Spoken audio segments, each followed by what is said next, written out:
It's Craggy's Connacht Rugby Podcast. We're in the sports ground. We've just had the in-person press conference with Scott Vardy, Tom Farrell and Conor Oliver. Before we and I made a mistake there, I should have went straight to Rob Murphy, because here's my chat with Rob Murphy to talk about what happened last weekend at some of the best World Cup games that I've ever seen, and I'm sure lots of people have ever seen. Certainly two of them were.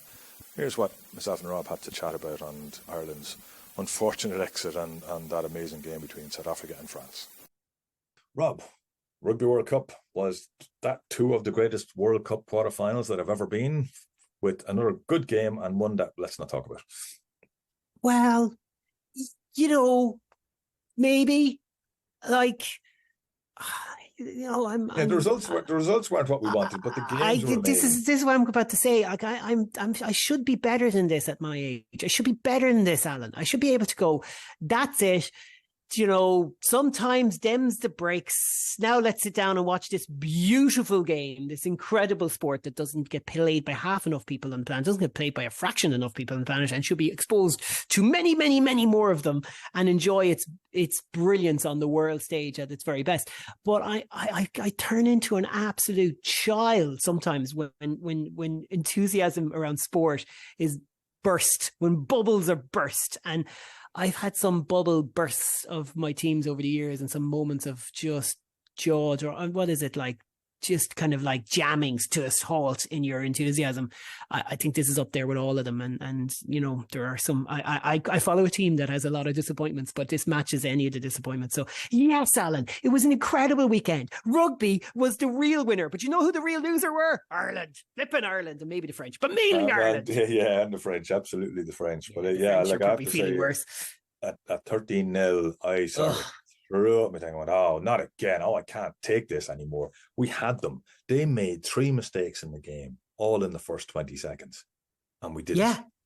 We didn't score. Yeah. We let them settle, and we let them get back into the rhythm. We had them 3 or 4 times, and yet they were the better team. Does that make sense? Yes, they were. Absolutely. We had them on multiple occasions. We had them, bang to rights. Is that the phrase? But they were the better team. Yeah, they were the better prepared team, I'd go as far as to say, which is controversial, but tactically they were better prepared for the day. Yeah, they did a few things differently, and we didn't. They stopped Caelan Doris in his tracks. Nobody's been able to do that. They stopped him in his tracks. He wasn't able to get any gain line at all, which blew us away. And Henderson. They just shut down all their kind. No, Doris is the main point. I don't want to stamp on your point there, because Doris is obviously the key as opposed to Henderson, but just the way they nullified players. By doubling up, they basically doubled up. They didn't have the power of a South African individual against individual. They just put 2 men on it, and we didn't see that, because that meant there had to be space somewhere else. And by the time we'd figured it out, it was too late. And yet we came with the width of a leg from winning the game, because we were over the line. And if we'd been a little bit more patient, we could have scored a try, which would have won the game. How long are you and I podcasting and commentating now? Would it be about 15 9 years. This is our ninth year with Craggy. And I think we threw pods and commentaries out. We've been doing it for flipping 20 odd years nearly. Well, certainly 15. And if there's one thing that there are a number of different rugby kind of truisms that you espouse and I ascribe to you, but I'm sure they don't belong directly with you, but you're a disciple of. And one of them is rugby's a game about space. Right? You always talk about this. You're like, if it's tight here, there's space somewhere else. And the whole point is, you've said it to me in co-coms, you've said it to me in podcasts. And I honestly thought of you when the New Zealanders kicked over the top for the second time, because Ireland have this unbelievable defence. They stifle you. And the more I heard that, the more I heard how suffocating the Irish defence was, the more I thought about, but someone's going to realise we're robbing Peter to pay Paul. And when it works, you're not robbing; you're just robbing and making away with the loot. You're playing to where the space is. You're playing to, like, what New Zealand did was that they came out and did something different. Yeah, I changed. I meant to jump on that. You're right. How many World Cup quarterfinals have we come out? Have we come stuck on around the idea of just not being able to evolve whatever it is that's got us to this phase. Because, like, out of due respect, like, we've had to work hard for our World Cup's quarterfinal places on many occasions, producing some great performances and big victories, as we all well know, you know, Australia 2011 or whatever, just pick them all out. But the point is that when we get there, we don't innovate. We always just hope that that'll work. And we have excuses. We keep doing the same thing. And a bit of it, I was wondering, I've been thinking about it, because we got talked up about how good we were and great and whatever. And everyone tells Leinster how great they are all the time. And they've started to fall down at the final hurdle. And it's a case of, and then you hear one of the pundits on the TV saying, you know, Leinster deserved this and Ireland deserved this. Nobody in sport deserves anything. I think that is the bit where that's the biggest single weakness that must get into the team as well, that people think that they deserve it because they've done all these other things right. And Tyke Furlong doesn't deserve the number 3 jersey without question, or Johnny Sexton doesn't deserve the 10 jersey for 80 minutes without question. That does not change those amazing moments that both men have given us. Absolutely. And does not change the fact that I think they were the right guys to start the game, but both of them stayed on the pitch too long as examples. You know, I mean, Furlong in the entire tournament, I actually think, and this is like hindsight opinion, but like, I think Bealham should have started that game based on form. It's an outrageous opinion for many people, but Furlong wasn't himself. We saw him with his arm against Scotland. We saw all his trouble, and he was not impactful on that game. And you know, like, better people will be able to analyze scrums than you and I, but there was something malfunctioned in that scrum. New Zealand did something a little bit, I think there was a bit of trickery in there. All scrums have trickery, so I'm not trying to suggest it was skullduggery, but like, they made Porter look like an amateur, and he's one of the greatest loose heads in the world. So but he does have it. He's always had. Is that been there to be exposed? He's always had that weakness of turning out his hips when pressure comes on. Interesting. I was wondering if you might have a theory on that, because there was no question in my mind they were the right. You could feel they were the right calls, because once they start happening 2 or 3 times, you're like, well, the first one, I wasn't sure about the first one, but the second one maybe, but not the first one. I thought the first one went wrongly, went against us. But if you also look at Porter, when he binds, that was a big one to get wrong. Yeah, but he binds with his elbow down. His elbow should not be down. His elbow should be parallel. And because his elbow is down, he's giving it the wrong picture. So if something starts going wrong, the ref's going to look at that and go, you shouldn't have your elbow down, because that means you must be pulling down because your elbow is facing the ground. It should be parallel to the ground. No, it's interesting. And it's the little detail. A lot of rugby people were trying to explain it to a lot of people who love the game but are learning the game, and we were all like going, well, I think he's right. I was getting texts from people, are those calls right? I was like, I think he is. The first one I didn't think, but so. I didn't analyze the first one. Can I throw something at you just as a different shade? Because I mentioned Johnny Sexton, right? It's knowing the right time to take him off. Johnny Sexton is a world-class 10, but like, go through all his greatest moments and his greatest games, with the exception of the French drop goal in the last minute. Of course, he lasted 80 minutes on certain occasions, and it was the right thing to do to have him on. But if you look at all our victories over the All Blacks, there's a certain man called Joey Carberry that played a key role in each and every one of those. Absolutely. And it's the finishing 10. And like, a great victory in the third test. I was actually watching it during the week because, like, I don't know, I just wanted to watch it. I'm glad I did during the week. And Sexton walks off battered and bruised and belted, and 71 minutes, and Carberry comes on and sees it through. I was calling it. I was shouting at the television. Bring on, not Carberry in this 70 case. Minutes, I was roaring at it, going, bring on Crowley. We've nothing to lose here. Exactly. I've no problem with, having said that, Carberry not being in the squad, but Crowley was the man to bring on. But having said that, Sexton was the one who made the move that got us to the penalty in the corner where we went for the line out, and if we got the fair, that's only because the two New Zealanders didn't think he had any legs left and left him alone. But he always has, run through the gap. Eric Elwood famously did against Harlequins in 2003. Yeah, exactly. But which goes to show he did something different. He did something different, which surprised them, and we don't do it enough in Ireland. We don't do enough different things. This gets back to deserve. And the other thing that struck me about the World Cup in comparison to the end of the third test in New Zealand last summer and 1 year ago was watching all the guys who had beaten the Maoris and part of the wider squad come down to celebrate with the team, right? So this is you and I talking on a Craggy podcast to our loyal premium followers, and hi everyone, and thank you for backing us. We really appreciate it. But if you want to get on, patreon.com/Craggy Rugby, is that right? I've got the address. That's the one. Tell your friends. Tell your friends. And what is Patreon? It's an app. It's a simple app. That's what you just tell them. Download the app, look for Craggy Rugby, get on, couple of coffees a month, you get all these chats. But we like to keep it for you guys as well, because look, the whole world is talking rugby and we're talking about it through Connacht lenses. And one of the things about watching that and watching the squad is, I think what's happened as the World Cup's gone on is it's got a more and more elite group of players have become untouchable, and it's not through any conscious thinking, or individual conscious thinking to go, no, you guys aren't good enough.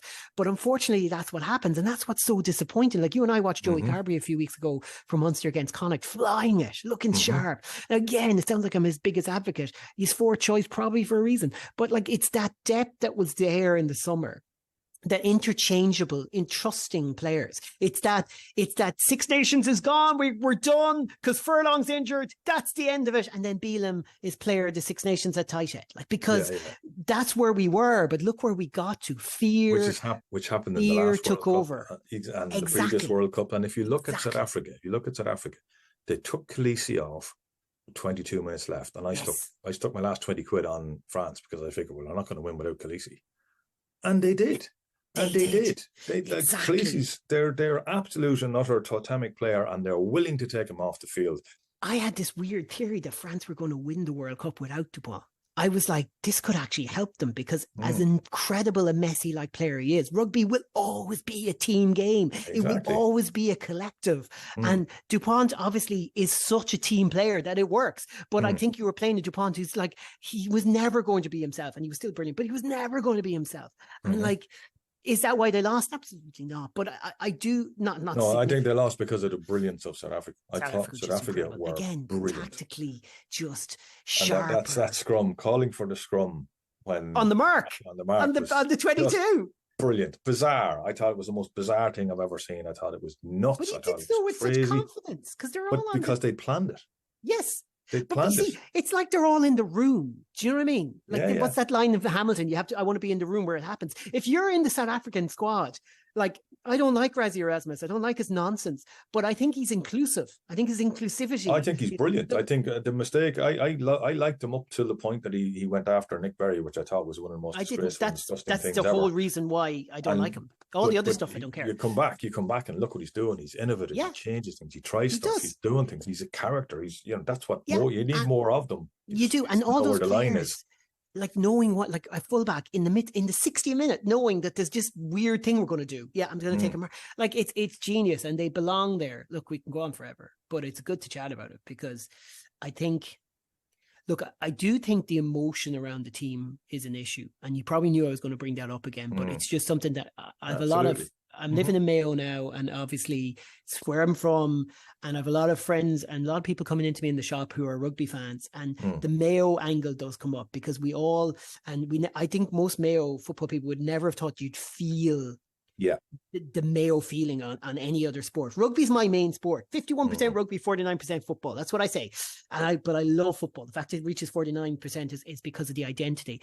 And I cannot believe that this felt as bad as Mayo defeat, because it's the emotion, it's the realization that this took on a life of its own, the zombie, the incredible Italia 90 type vibe of the fans, the want, and that creates a type of pressure. And if you have a history of maybe, fear and freezing a little bit, and it can overtake you. And I don't think they froze. I don't think they did. I think New Zealand came out and did 2 or 3 things that sort of blew us away a little bit. Yeah, we still came back, and we still nearly scored, and we still went on a 39 phase bit at the end.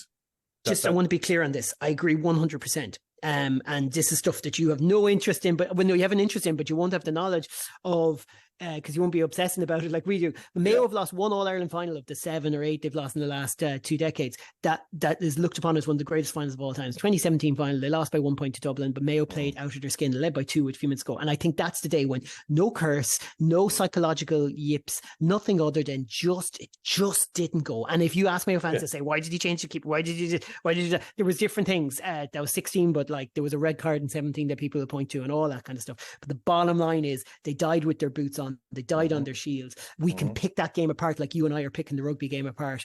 And there are technical stuff that we'd be frustrated about, but it wasn't about emotion overtaking them. That was separate to the emotion. And I agree with you 100% about the rugby. But the problem is, Alan, that overall the emotion makes this task so much harder. It layers upon layer of history, and the emotion will affect a future team in some way. And how we get around it is so interesting to me, because it's so challenging. Because it'll be interesting to see what happens next.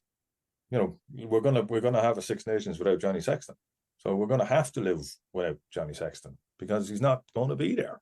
And he is one of the greatest players. Like, he's the greatest 10 we've ever had. I don't think anyone touches him at 10. I'm not into this. He's the greatest rugby player of all time, because he never propped.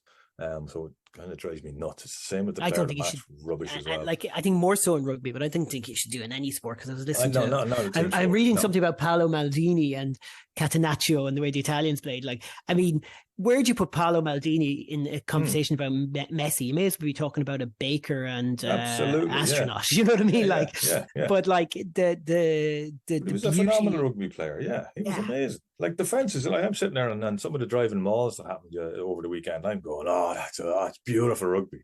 And my wife's looking at me going, what? But I know how difficult they are. I know how difficult it is to get yourself into that position, to go against those guys and to create that and make it move like that. That, to me, that's a thing of beauty, as well as all the back stuff that you have to mix up. You have to mix it all up. You have to make sure there's something different, there's something new. And I'm not sure, Joe Schmidt mixed it up enough and we got badly caught. But by God, Joe Schmidt could pick out a team and pick them apart and call plays, and we got done by Joe Schmidt the last day. And I'm not sure that Andy Farrell can do the Joe Schmidt stuff, but he has turned us into this machine that Joe Schmidt could never turn us into. But then you just start to go, like, where to now? And I think you just go, okay, you just accept that and you move on, and you go and you win the Six Nations again. And if you win the Six Nations again and you just keep going and you start bringing guys through, and you become braver, as we had been earlier in the competition, bringing fellas on, and during the Six Nations, bringing guys on. But we sort of, as you say, we lost. We became a bit more fearful about who to take off and who to bring on. And you have to learn from the South Africans and the Kiwis.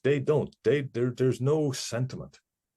They play without sentiment. They play to win and win only. We play with sentiment. Sentiment's a major part of what we love O'Mahony. He's such and this again is very the analogy to Mayo, because that's where we get criticised too. We eulogize guys a bit too much. We build them on pedestals, and it actually leads to a kind of a toxic element on us fringe extreme supporters who criticise them and tear them down. Then now that doesn't happen as much in rugby. It happens with people who don't like Irish rugby from Ireland, who will tear them down. Irish rugby fans can be very loyal and stuff, but we do, yes, Alan, couldn't agree more. We do too much of this, like, but Tadhg Furlong, you can't take him on. Well, you can, and it's fine, and it doesn't take away from how you feel about him. There's one key point here, though. The World Cup draw was a shambles. What Ireland were asked to do was ridiculous. They're number one in the world for a reason. And you know why the world rankings matter in rugby more than most sports? Because test matches matter.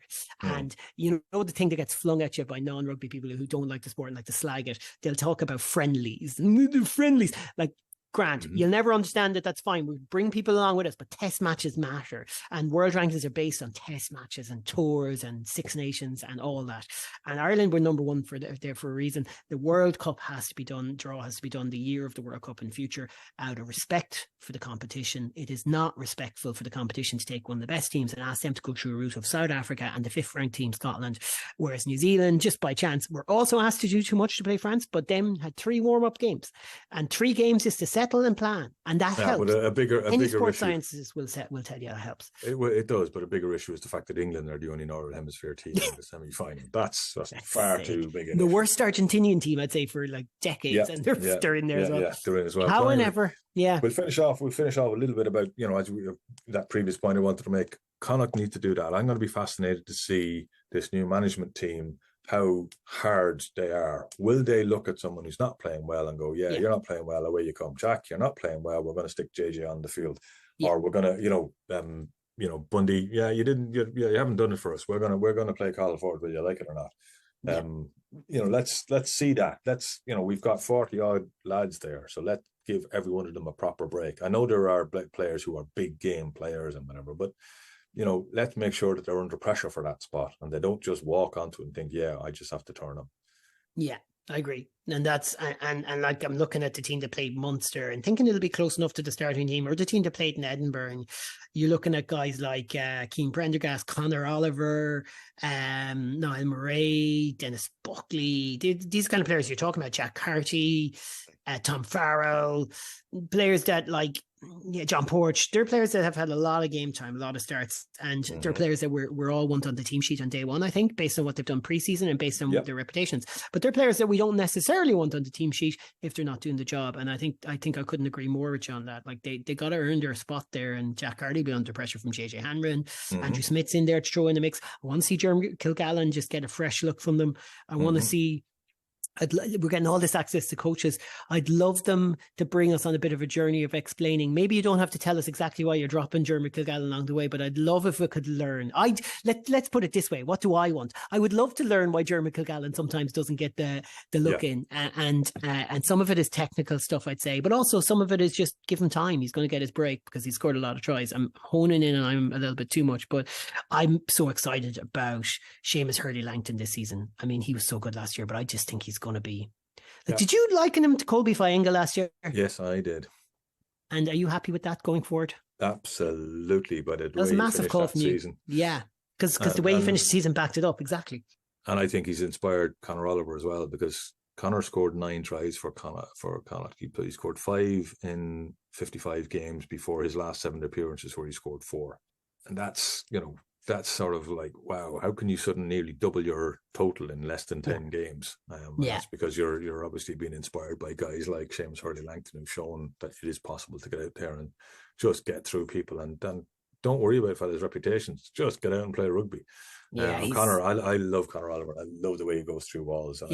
Never lets you down. But to really get the best out of him, you need a back row around them that's going to do it. Like I'm looking. So right now, as we start the season in positive mode, you're looking at. I'm really excited about Kyle Ford. Preseason looked class, brilliant finish last night. Bloody now, these guys I'm absolutely buzzing about. Seamus Hurley-Langton, as I said already. And I'm going through like the team there. Andrew Smith, the bit I saw about him, I just bloody excited to see him. JJ Hanrahan, I can't believe I'm saying this in the sense that I would have expected to be. I was happy with his signing. I would have been happy with his signing at any point in the last 10 years, even at times when you're kind of looking at him once you're going, he's not really up to it. Because I always thought there was a bit raw material in him, and he suits us. But I'm super excited about him now because I've just seen a few little clips and obviously watched him live in the second half. Against Munster. So there are some of the guys I'm just buzzing about, and I think that's not a bad way to start the season before you talk about Janssen and players coming back from injuries, and the big man Joe Joyce is going to add something. Absolutely. I think he'll hopefully have a huge impact on us. The new Joycey, but we won't talk about his nickname. All right. The new Joycey. Thanks, Rob. We'll chat to you on Saturday. Yeah, looking forward to it. Okay, William, you must have enjoyed the quality of the rugby, if not necessarily the results of the weekend. Yeah, the quality was outstanding. There were 2 games for the ages. England-Fiji was a very good game. Wales-Argentina wasn't quite at the same level, but it was okay. And I mean, fair play to Argentina, fair play to Wales, turned up with absolutely no expectations. Another bit of a Warren Gatland job. And similarly with England, they came with absolutely no expectations. They're unbeaten. They're the only unbeaten team that are left. Don't think they can beat South Africa in the semi-final, but we said that 4 years ago and they turned up beat New Zealand in the semi-final. Maybe they were a better team 4 years ago, but semi-finals are very complex beasts, and they've just turned up and got better. They're still a long way off where they'd want to be. Ireland has been probably done to death. Tough result.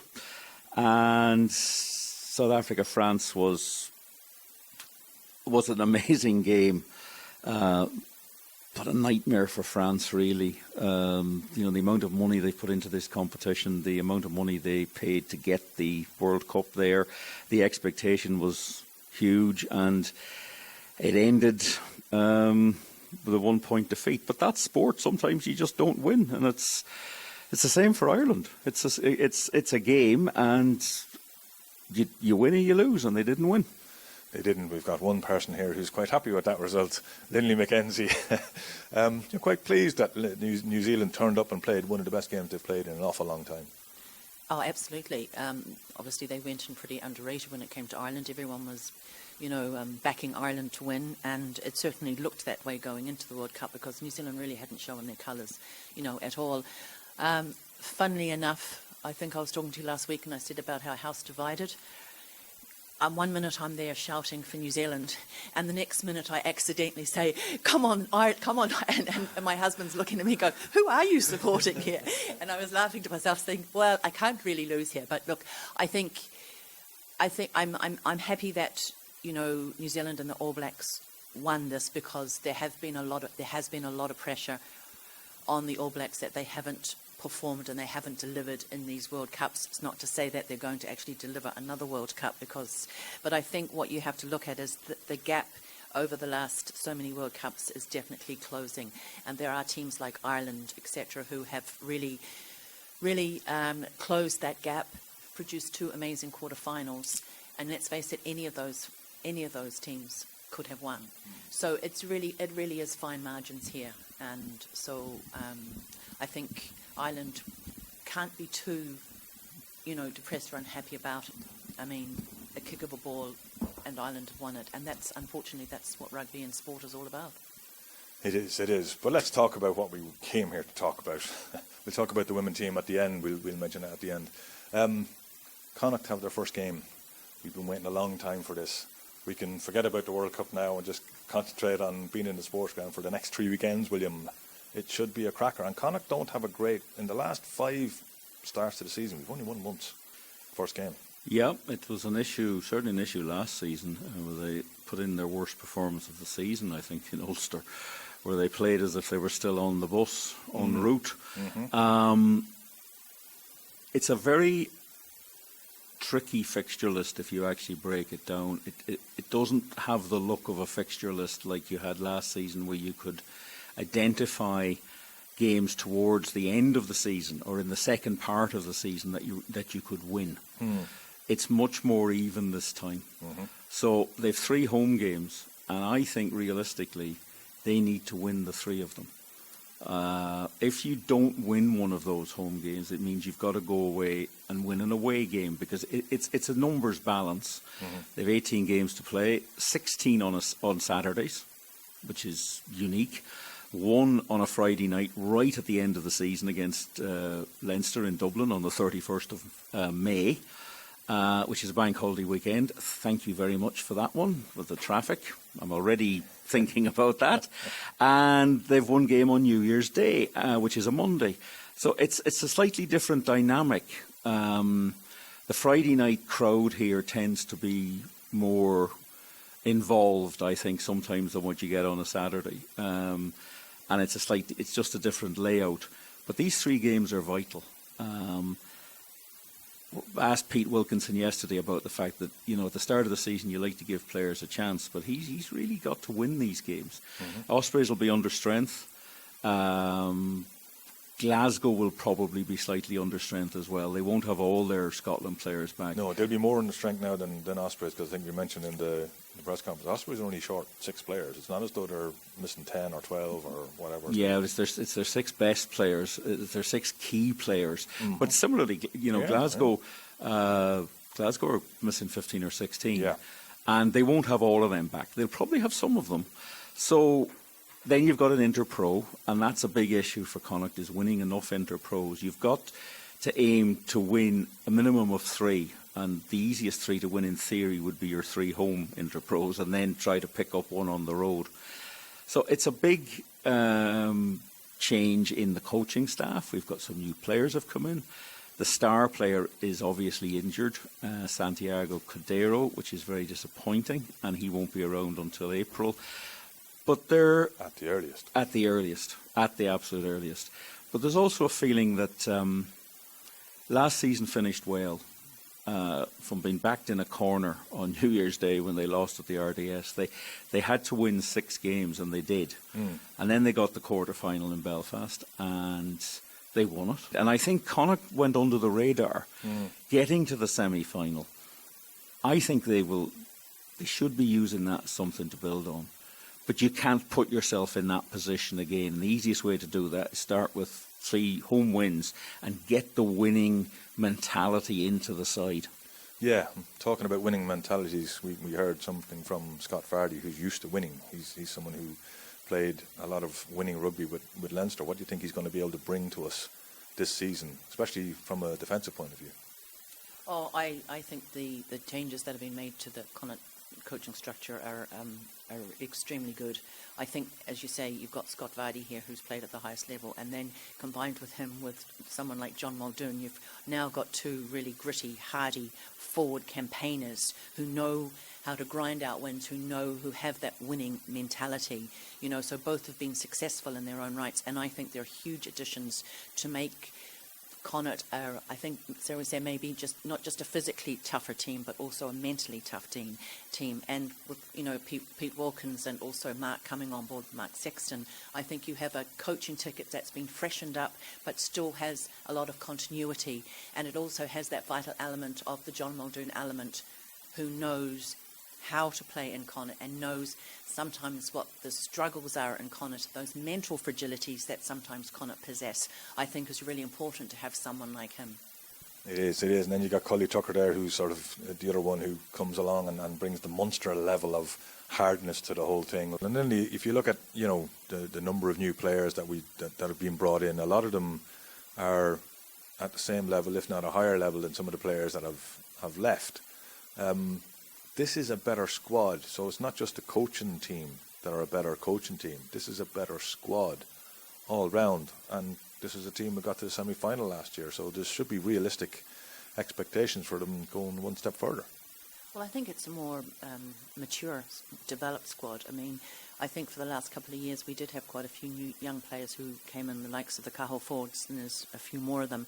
They are now a lot more experienced, so they're moving up the chart, so to speak, and I think they're becoming more valuable members of the squad, as the senior squad and playing in competition. And I think that's been one of the real huge bonus of growth of the development program in Connacht here at the moment.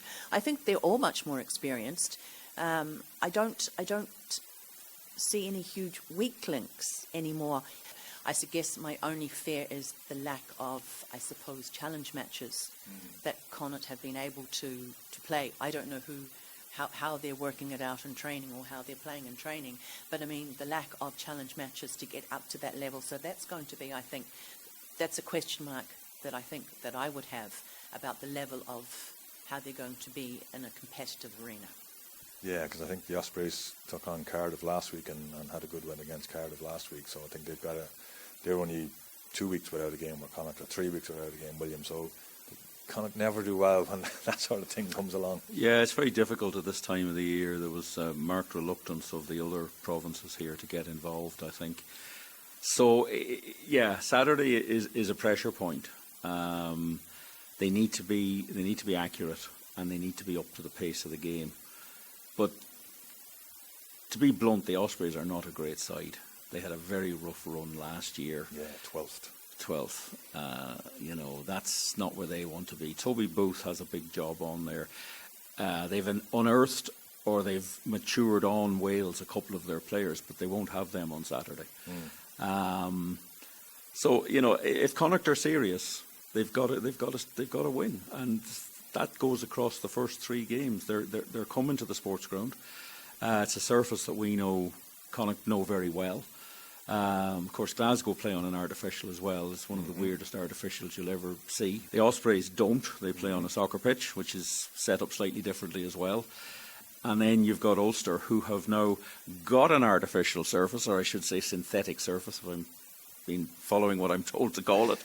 But they're not used to it because they've only had it in for a couple of weeks. These 3 games are going to be huge. We'll know an awful lot about the rest of the season after those 3 games. We really will. I think they'll win on Saturday. I think they should. And if they don't, then the pressure comes on because you start looking then at an away game that you have to try to pick off somewhere. Yeah, exactly. I assume you're expecting a win on Saturday as well, Linley? Oh, I am. I'm expecting 3 wins in a row. Fair enough. I'm hoping there's another Irish team who are going to have 3 wins in a row, which is the Irish women's team, who had a record 109-0 win over Kazakhstan at the weekend, with Bevan Parsons getting 4 tries. Maeve Dealey also getting in on the act. Nicole Fowley kicked 6 conversions, and Aoibhinn Riley got a good 30 minutes on the field and helped set up a couple of those tries. They play Colombia at the weekend in the second round of this strange competition, but Colombia lost 67-13 to Fiji last weekend, so I'm not sure what this competition's proven. It's proving that I hope they see it as an embarrassment that they're playing in this division, and I hope they use that as a motivator to get better and get the hell out of there. You have to start somewhere, and unfortunately, with the record that the Irish women's team had, this is where you start. You're in Division 3. They want to be operating in, at a minimum, Division 2, and be looking to get into Division 1. 109-0 is nonsense. They will put points on Colombia, and they should comfortably beat Spain. New coach, very experienced, has come from the joint best women's team. I mean, New Zealand and England are very, very close. He's come from England, and I think he's made a couple of big decisions. He's put Adele McMahon and Sam Monaghan in as his 2 captains, who are 2 Irish players playing in England who are playing professional rugby. And I think he's done that because he wants to get the mentality across as best he can to players who aren't fully professional. No, Bevan Parsons. There are standards to meet. Yes, and that's what he's looking for. I thought he spoke well after the game, and I'm hearing good reports about him, that he talks to people. He's quite demanding of the players. I hope he is as demanding of the IRFU. I hope when he sits down with the, in inverted commas, Blazers, he just says, I want, I need. And that results like that, and if they keep the results going, they should get. Absolutely, and the Six Nations is key this season. The problem is, will somebody like Bevan Parsons be available for that because of the World Cup and the fact that there's an Olympic Games coming for those Sevens players? And the Olympics is still the elite of elite. Absolutely. And if they feel that they should step out or are told to step out, I'd have to back that. I think being an Olympian is simply magical. There's not a lot of them. I think we've had about 600 in this country, if you add up all the Olympians that we've had. So that'll be difficult for them because they're class players. But Aoibhinn Riley, brilliant to see her back after that horrible injury. And, of course, spinning it round, her brother needs to up his game here as well. So that'll be... Her twin brother. Yes, imagine having twin scrum halves. I'd love to sit. That household must be incredible. I'd love to sit them down and have a chat to them together because scrum halves are very opinionated and bossy, demanding, and well, maybe we can organise. I think we should try to organise that, but it's a start, and they had to start somewhere. But it does show how far they've fallen. But I think Scott Beamond, and I think some of those players, great to see Nicole there as well, has worked so hard at this level here in Connacht. And it's good stuff. Why they're playing it at the same time as the Rugby World Cup, I don't know, because it's getting no publicity. And they couldn't even they offered it free, and television companies just said, no, we can't quite fit this in. No, and it's also being played, like they'll still be playing when the Connacht game kicks off. Yes, but you can't play it early in the UAE because it's a bit warm.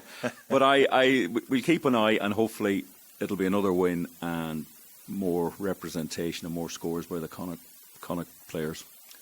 Okay, we'll leave it there. We should have another coach after the team's been picked on Friday, so we'll have a quick little pod on Friday about that, and then we'll have our post-match pod after the game on Saturday, where Linley will hopefully join us again, and we'll have William and Rob, who will be live at that one. I hope we'll be able to make that one, and possibly Dave, who is moving onto greater pastures, and he's not going to be sitting in the press box anymore. He's actually going to be doing the announcing, so good luck to Dave on doing his announcing at the sport ground on Saturday. That's Dave Finn for some of our new people. Galway United, he's got them to a promotion, so now let's see what he can do for Connacht. Absolutely, it's all on you, Dave. Loose, cut it loose. Break out or nothing changes. Sad